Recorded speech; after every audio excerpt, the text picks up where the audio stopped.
Hello, my name is David Uristi, and thank you for joining me on this adventure into the Santa Fe Trail Museum.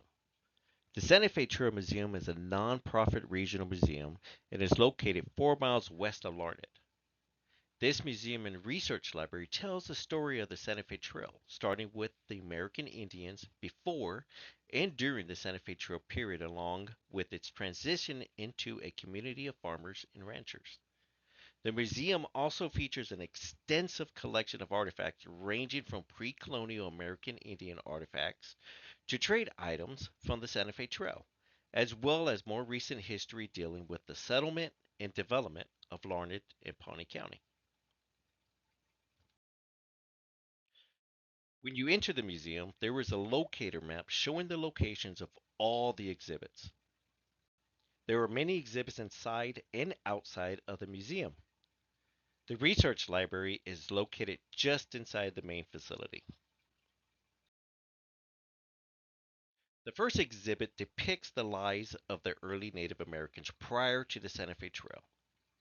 A stone knife, which is the center picture, was used no different than a modern knife. The sharpness of the edge was accomplished by knapping, a striking of the surface to remove flakes of stone. This knife is made of quartzite, an extremely compact hard rock, and the hardness of the rock ensured it would keep its edge longer. Hide scrapers, displayed on the left, were used to remove the fur from hides for tanning along with any residual material that a bone flesher did not. Stone arrows or arrowheads, pictured to the right, are the most recognizable Native American artifacts found in North America. Columbus landing in the Western Hemisphere resulted in a revolutionary change for the Old World and the New. It began the Columbian Exchange, a term coined in 1972 by American historian Alfred Crosby, describing the exchange of products from the Americans and the Old World. This created new commodities and new markets with both good and ill effects. In the picture, you can see the exchange between these geographic areas. This event was not always beneficial nor peaceful. Native vegetation was cleared and land was seized for sugar plantations and to cultivate other cash crops for export. Initially, attempts were made to enslave natives but failed due to massive death tolls from a lack of immunity to old world diseases. Instead, slaves from Africa were imported for agricultural purposes. Trade has played a huge role in exploration throughout history. Items like silk dyes and spices cemented commerce between nations and empires with immense distances between them. The value and demand for these trade items created the need for new routes to be explored. This led to the discovery of the Americas in the 15th century. So, why is America named America and not Columbia? Since Columbus miscalculated the Earth's size, he was convinced he had reached the eastern reaches of Asia. Amerigo Vespucci, pictured to the right, traveled with Portuguese explorers to South America and was the first to show that Europeans had discovered an unknown continent. Martin Wald C. Mueller used Vespucci's name for the new continent on his world map in AD 1507. According to the doctrine of discovery, any land not inhabited by Christians was available to be discovered, claimed, and used by Christians. This report convinced Coronado to invest in a journey to these fabled cities. After spending the winter of 1540 amongst the Pueblos, he continued onto the plains where he encountered the Plains Indians and bison. After a few more weeks on the wide prairies, they found Quivira, a land of small villages near what is modern Great Bend and Lyons, Kansas. No wealth, no cities, just planted fields and domed grass lodges inhabited by Wichita Indians. He left back to Mexico empty handed and disappointed long before the arrivals of Europeans. Those who lived upon the Great Plains had participated in trade. The Plains Indians traded with bison products, captives, and various handmade products exchanged for pottery and agriculture products raised by ancestral Puebloan or Mississippian cultured people.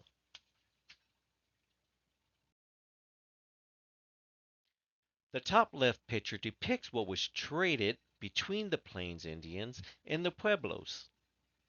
The top right picture depicts trade from the U.S. to Mexico. Prior to 1821, Mexico was a Spanish colony and forbidden from trading with any other nation. The last picture depicts trades from Mexico to the U.S. after the Santa Fe Trail opened. Not all American Indian tribes on the Great Plains based their diet primarily on bison. Many farmed, kept gardens, and gathered native plants in addition to hunting. As shown in the first picture, archaeological research suggests a fourth sister, sunflowers. Sunflowers attracted bees and distracted birds while also being an additional food source. American traders on the trail took primary staples with them onto the plains. Hunting game and gathering native plants added to their dietary provisions. Mexican traders had a small variety of foods available from home to pack for the journey to the U.S. These are just a few interesting artifacts finds you can see around the museum. In the slide, you will see a butter mold, directions for measuring a horse for a collar, candle molds, oxen shoes, and an ox goad, used as a spur for guiding oxen. There are plenty more interesting artifacts to discover around the museum.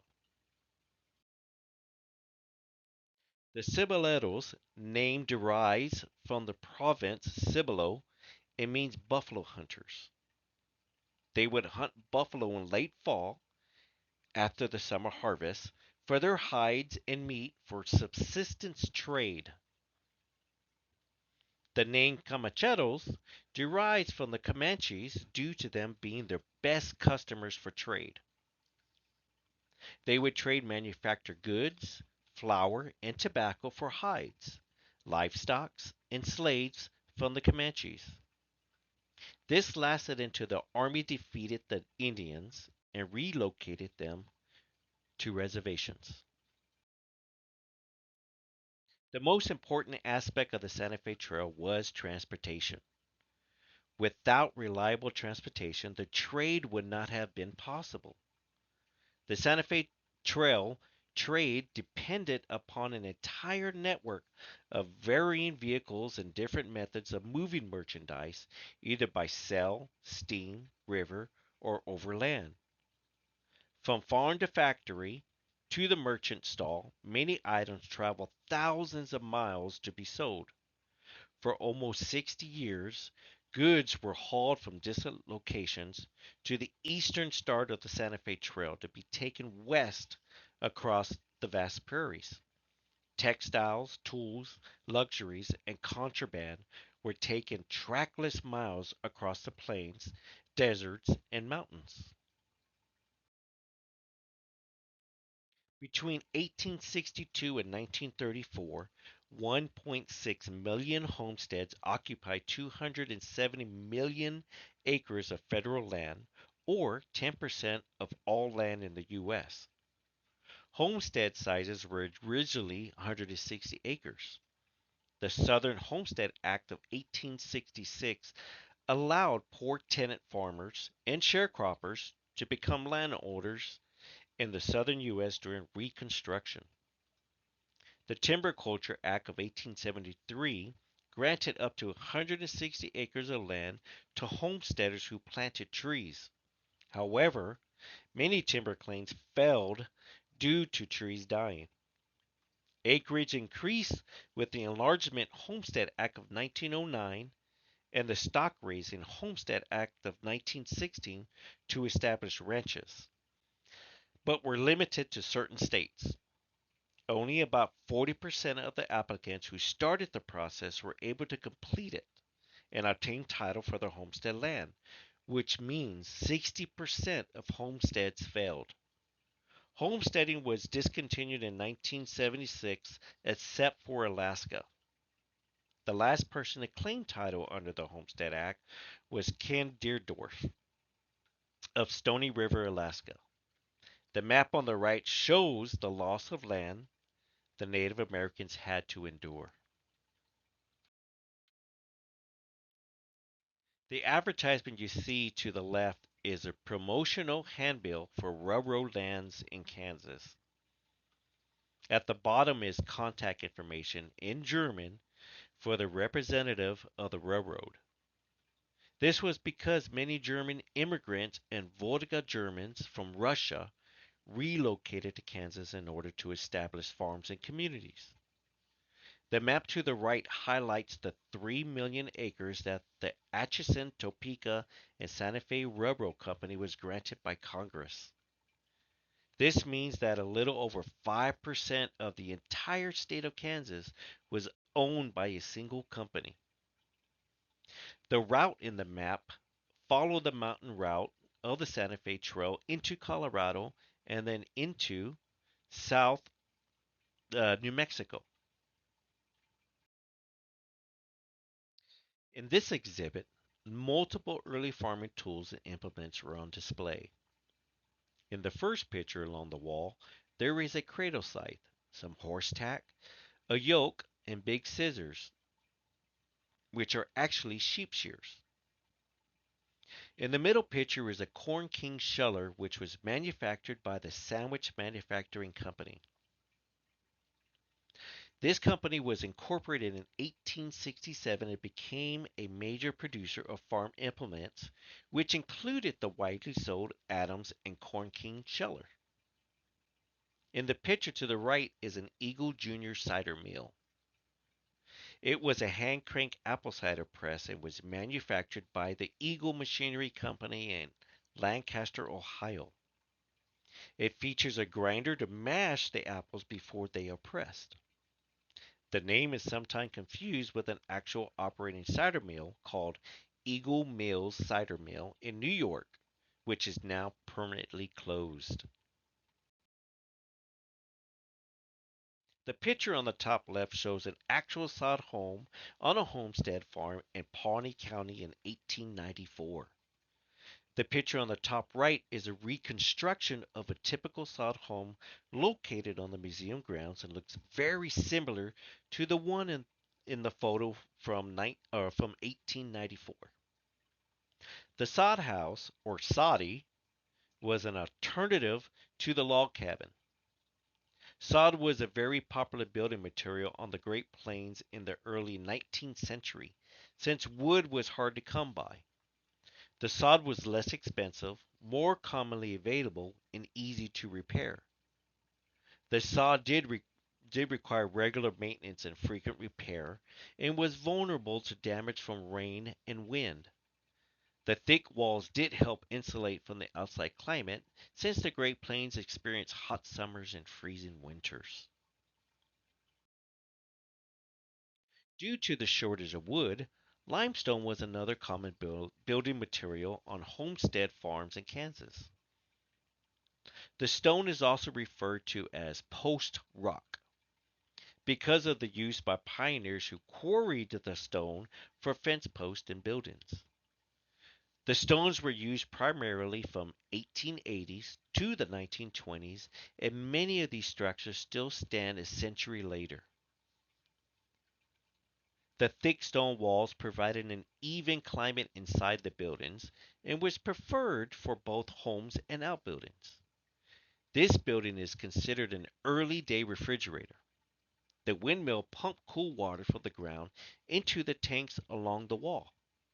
Cans of milk, vegetables, and containers filled with other perishable foods were lowered into the water to keep cool. Excess water ran out and could be used to water a garden or livestock. This building was dismantled, the stones were numbered, and it was rebuilt at the museum. It was donated by Roger Gore family in 1979. And I want to say thank you for spending time with me on this journey. If you have any questions, please do not hesitate to ask. I do recommend visiting the Santa Fe Trail Museum in Larned, Kansas. All pictures were taken at the museum and all information was retrieved from the museum exhibits.